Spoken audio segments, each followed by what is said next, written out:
नमस्कार साथियों। आज की इस study with Suresh sir YouTube channel पर पहली क्लास के अंदर आप सभी का दिल की गहराई से हार्दिक स्वागत, अभिनंदन।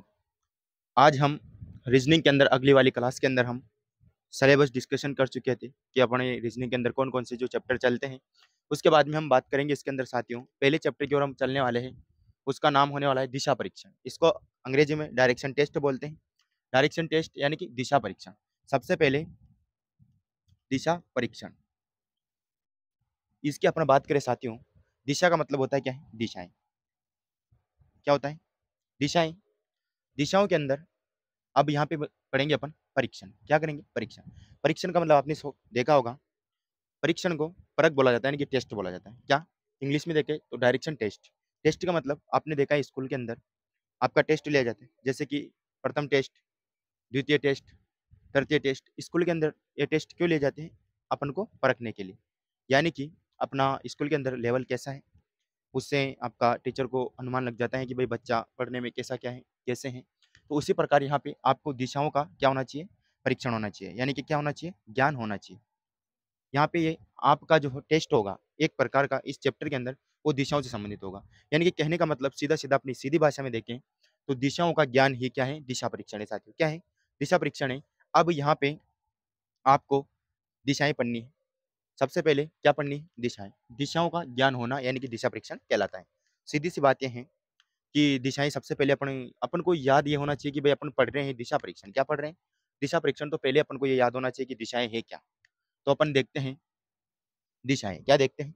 दिशाएँ। सबसे पहले मैं बता देता हूँ साथियों, दिशाएँ आपने सभी ने लगभग-लगभग पढ़ रखा है, ज़िक्र कर रखा है, याद भी है आपको। 4 होती हैं, इम्पोर्टेंट दिशाएँ 4 होती हैं। पूर्व, पश्चिम, उत्तर और दक्षिण। पूर्व, पश्चिम, उत्तर और दक्षिण।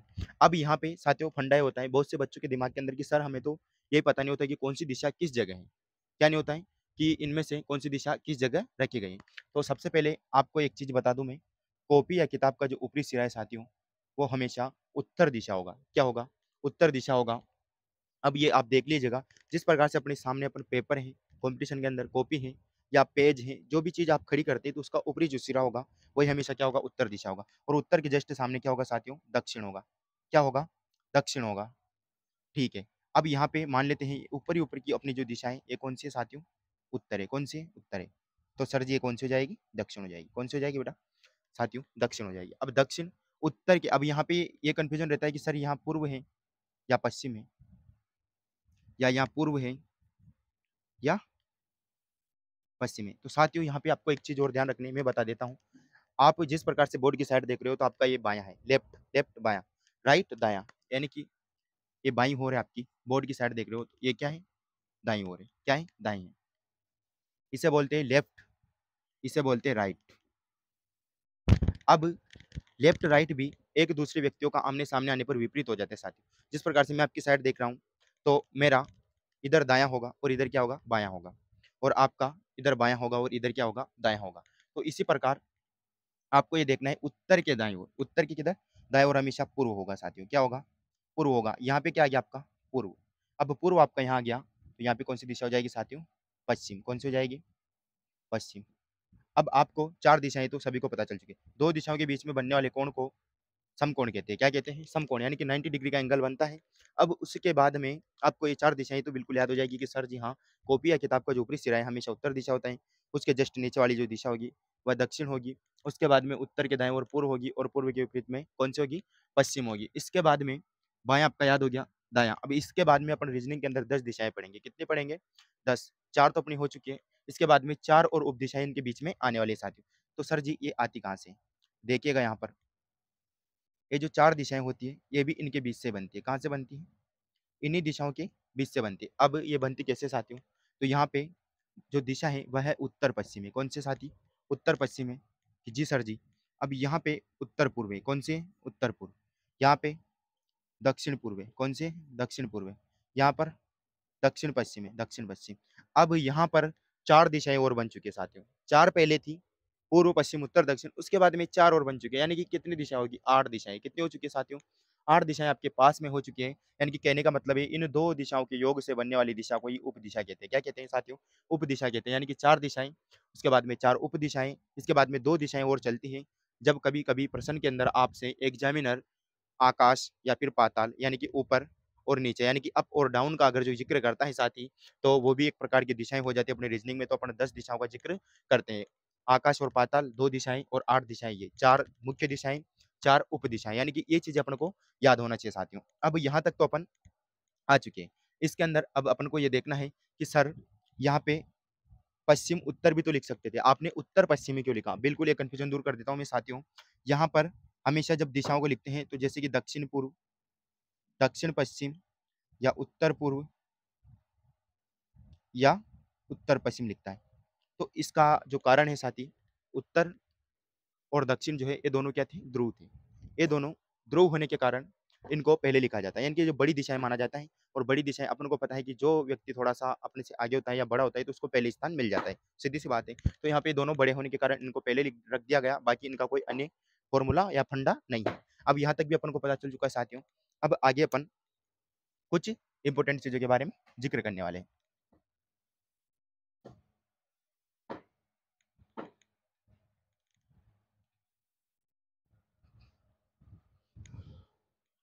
अब आगे आपको यहाँ पर यह है आपकी बाईं ओर और यह है आपका दाईं ओर,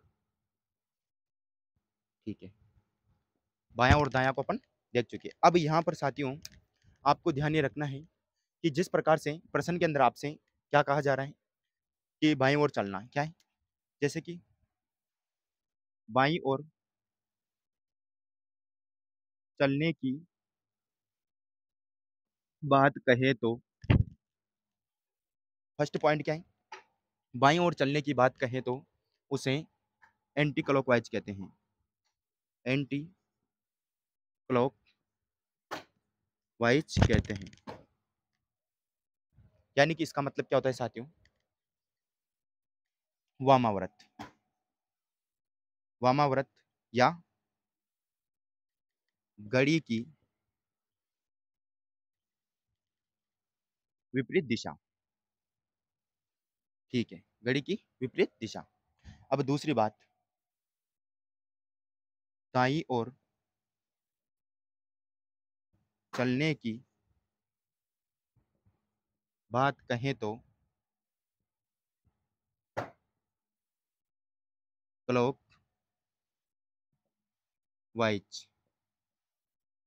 कहते हैं। क्लॉकवाइज कहते हैं यानी कि दक्षिणावर्त, दक्षिणावर्त या घड़ी की दिशा।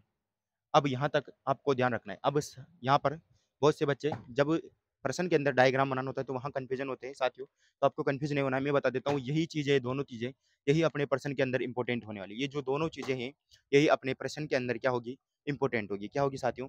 इंपॉर्टेंट होगी। अब बाईं ओर चलने की अगर बात करें, जैसे प्रश्न में आपसे बोला गया है कि राम 10 मीटर बाईं ओर चलता है, तो यहाँ पे आपको बाईं ओर चलने का मतलब है एंटी क्लॉकवाइज कहते हैं, यानी कि घड़ी की विपरीत दिशा। आपको पता है साथियों ये घड़ी है, क्या है? 1 मिनट के लिए ये क्या है अपनी घड़ी है। यहाँ पे 12, यहाँ पे 3, यहाँ पे 6 और यहाँ पे 9। ये जो घड़ी है, घड़ी अब एंटी क्लॉकवाइज का मतलब होता है घड़ी की विपरीत दिशा। तो आपको डायग्राम जो बनेगा वो इधर बनेगा। किधर बनेगा साथियों? इधर बनेगा। उसके बाद में घड़ी की ओर चलने की बात कर रहे हैं, तो आपका जो डायग्राम बनेगा वो किधर बनेगा साथियों? इस प्रकार से बनेगा। अब यहाँ पे आपको बाईं ओर चलने की अगर बात कर रहे हैं, जैसे कि आपसे बोला गया है कि बाईं ओर चलता है 10 मीटर, ठीक है? ये प्रारंभिक बिंदु है, यहाँ से चलना है। 10 मीटर बाईं ओर चलते हैं तो ये इधर चलोगे। फिर उसके बाद में 10 मीटर बाईं ओर तो इधर चलोगे। फिर उसके बाद में 10 मीटर बाईं ओर तो ऐसे चलोगे। और अगर आपसे बोल रहा है कि 10 मीटर ये आपका प्रारंभिक बिंदु हो गया, 10 मीटर दाईं ओर चलो, ठीक है, इधर चलोगे।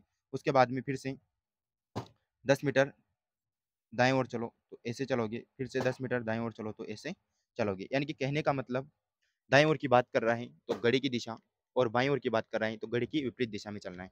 साथियों अब अपन करने वाले हैं प्रश्न सॉल्व। तो चलते हैं प्रश्न की ओर, वहाँ पे समझेंगे कि कैसे डायग्राम बनाना है।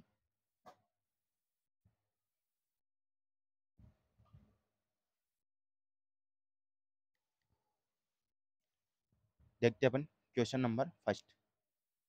जैसे कि रामू 10 मीटर दूर बाजार जाता है, फिर वहां से 5 मीटर दूर मेले में घूमकर घर वापस आ जाता है, तो उसे वहां जाने तथा आने में कुल कितनी दूरी तय की।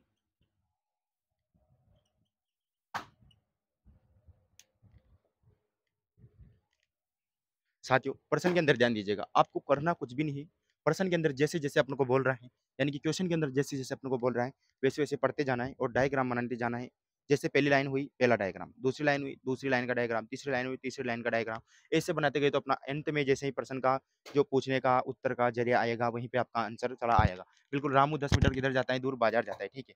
जहाँ से आप चलना प्रारंभ करे हो ये आपका क्या है साथियों, प्रारंभिक स्थान है। क्या है, प्रारंभिक स्थान है, ठीक है। यहाँ से चलना प्रारंभ किया किसने, रामू ने। रामू ए बिंदु से जहां से प्रारंभ कर रहा है 10 मीटर दूर बाजार जा रहा है, ठीक है, ये हो गया 10 मीटर। उसके बाद में बी कहा गया, बाजार आ गया, ठीक है। बाजार आता है, फिर वहां से 5 किलोमीटर दूर मेले में घूमकर, भाई रामू जैसे बाजार गया वहां से दिमाग में आया कि ठीक है मेले में घूम लेते हैं।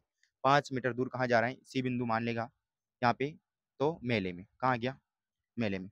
मेला कितनी दूर है, 5 मीटर। मेले में जाकर घर वापस लौट आता है। अब यहाँ पे रीजनिंग के अंदर साथियों आपको ध्यान ये रखना है, जिस बिंदु से जा रहे हो, जिस बिंदु से जा रहे हो और जिस जिस रास्ते से जा रहे हो उसी रास्ते पे वापस चलकर आना है, ठीक है। अब यहाँ से जब गया ऐसे भी बिंदु पर आया 10 मीटर, उससे फिर बी से सी पर गया 5 मीटर, यानी कि जाने की दूरी साथियों, क्या, जाने की दूरी 10 + 5 बराबर कितनी हुई, 15। अब जिस रास्ते से जा रहे वहां जाने तथा आने की कुल, आपसे पूछा क्या है, जाने की और आने की पूछी, और क्या पूछा है, कुल दूरी पूछे साथियों, क्या पूछी, कुल, यानी कि आप कुल चले कितने, किधर भी जाओ, इधर के रास्ते पे जाओ, इधर के जाओ, वहां जाओ, कहाँ जाओ, किधर भी जाओ, लेकिन आप कुल चले कितने, ठीक है। तो जाने की दूरी अपन को पता था 10 + 5 कितनी हुई, 15 मीटर, तो अपन को बताइए 15 गया